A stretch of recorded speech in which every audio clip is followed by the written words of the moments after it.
name is Journey, and today I thought I would speak to you about some books that I have really enjoyed and read recently.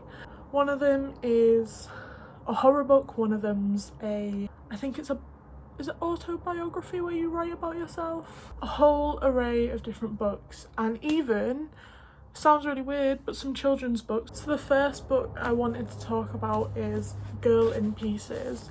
I read this a little while ago and I loved it. Although the experiences that the main character has, I think it can speak out to a lot of people who have struggled with their mental health or who have struggled with self-injury. It's the book that has made me cry. If you go onto my book Instagram, which I'll leave here, I do a more in-depth sort of look at this book. I read mostly extreme horror books. I'm a massive horror head. I love horror to bits and I love reading horror. Occasionally I will review books that aren't horror, but this book is, I have the other two by the same author and I'm really excited to get started. I've started, I think, How to Make Friends with Darkness, and I really like it so far. How far am I in? Oh no, my bookmark. Oh, bugger. This one's really good. The main character's got a really overbearing mother and she wants to go to prom, and her mother is like a bit about it. That's where I've got up to so far and I really like it. The author Caitlyn Im, I really do like. If you're a young adult or you're in your 20s. There was a weird cut there. My phone storage was full. Like I said, I do really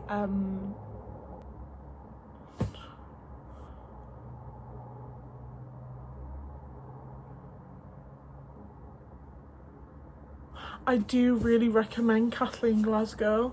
I love her books and I am really excited to read the two ones after Girl in Pieces. So the next book I have is 10 Things I Hate About Me, How to Live with a Brain That Is Trying to Kill You. Oh my god, I cannot. If you have BPD, I cannot recommend you this book. Oh man, I love this book with a lot in me. It made me feel so much less like I'm crazy.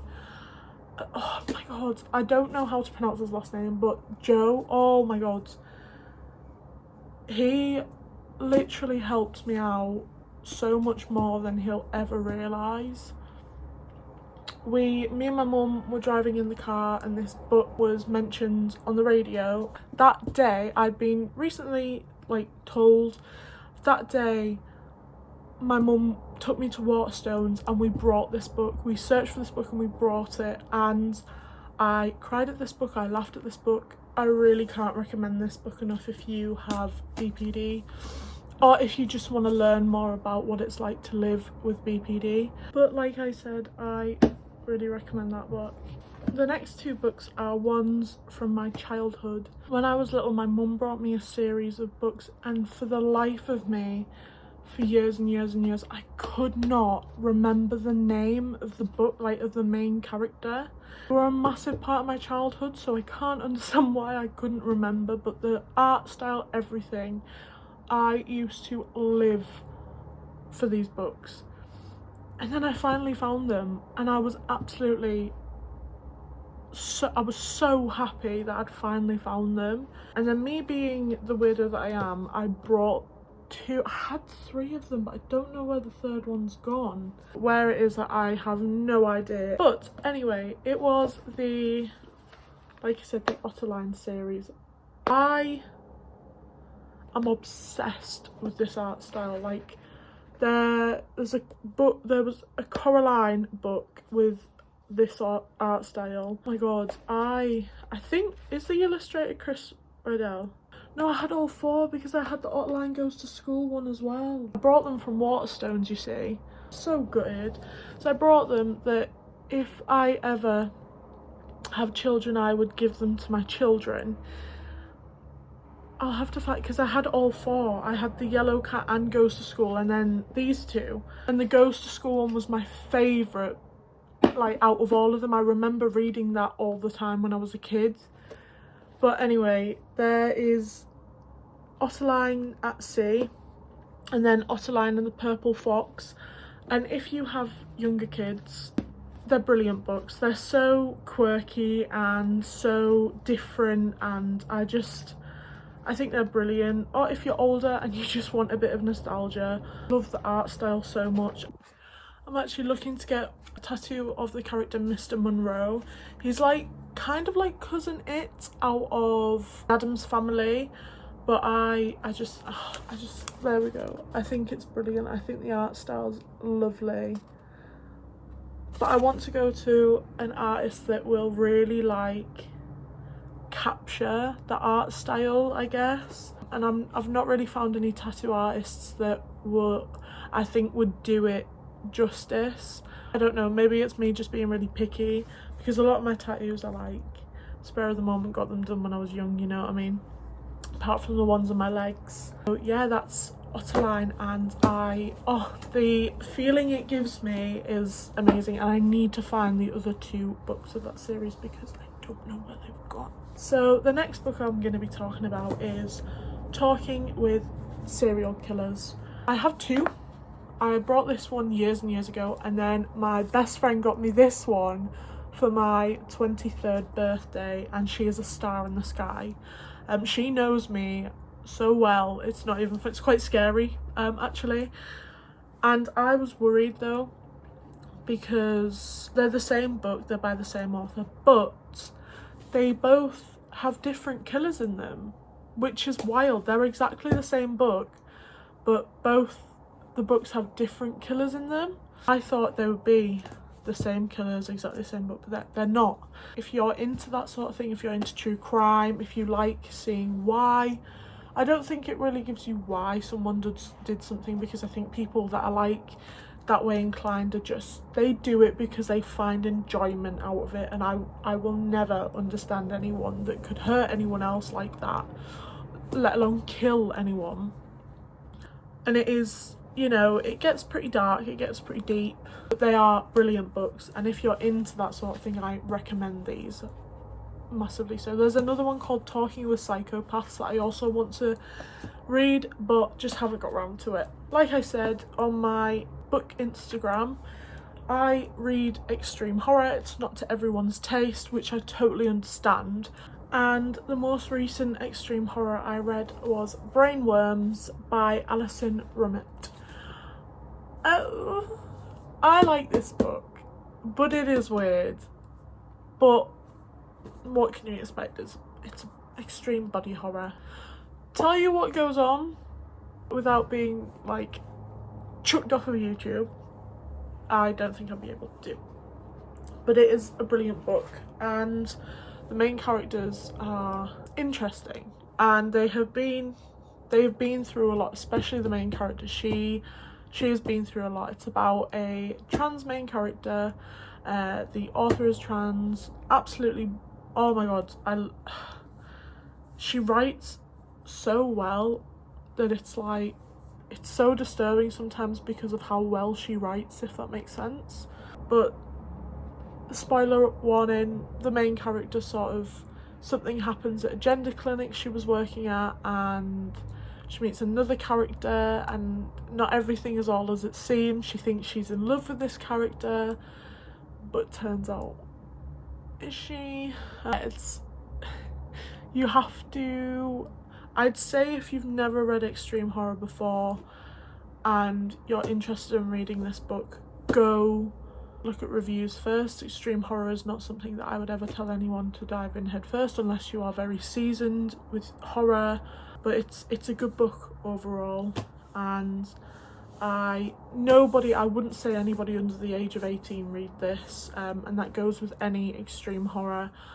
I strongly I do not, like, don't read extreme horror if you feel like you're not mentally capable enough to read some of the stuff that the writers will write about. If you're squeamish at horror films, don't read extreme horror, that sort of thing, you know? And then the next one is To Be Devoured.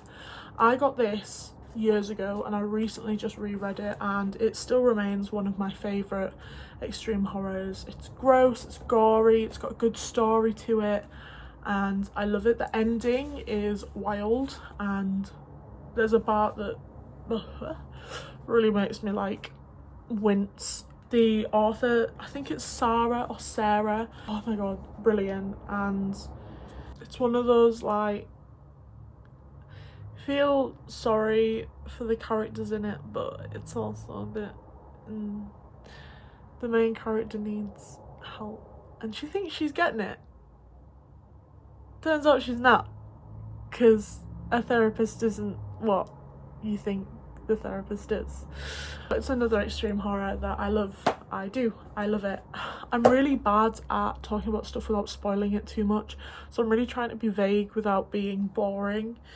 But I would say to anyone delving into extreme horror, that was a really different array of books. There was all sorts of genres there, but I'm a massive bookworm. I love reading. It's one of my many things that I find help me relax and escape. Maybe not relax when I'm reading extreme horror, but it helps me sort of escape from day-to-day life. I've loved reading since I was little, so it's a big part of my life. And they're just a few books that I do recommend. And if you are interested in reading extreme horror, watch other people's reviews. Don't do what I did and dive in headfirst.